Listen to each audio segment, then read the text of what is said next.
Esattamente come per la gara d'andata, anche per il ritorno del derby Veneto-Venezia-Padova è stata vietata la trasferta ai tifosi ospiti. L'Osservatorio Nazionale per le Manifestazioni Sportive ha disposto il divieto di acquisto del biglietto ai tifosi biancoscudati per la partita contro il Venezia in programma allo Stadio Penzo martedì sera.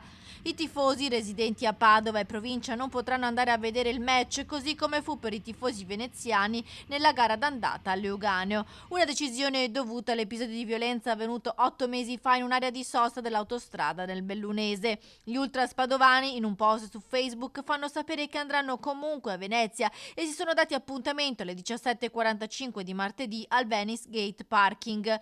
Sulla trasferta negata ai tifosi e appassionati biancoscudati è intervenuto con una nota anche il sindaco di Padova, Sergio Giordani, che si dice dispiaciuto.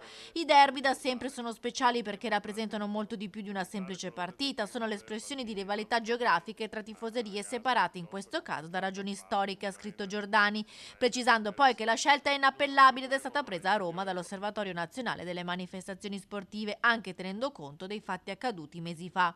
Mi auguro che lo spettacolo sportivo non ne soffra troppo e che martedì sera potremo comunque assistere a un bel derby, ha concluso il primo cittadino di Padova.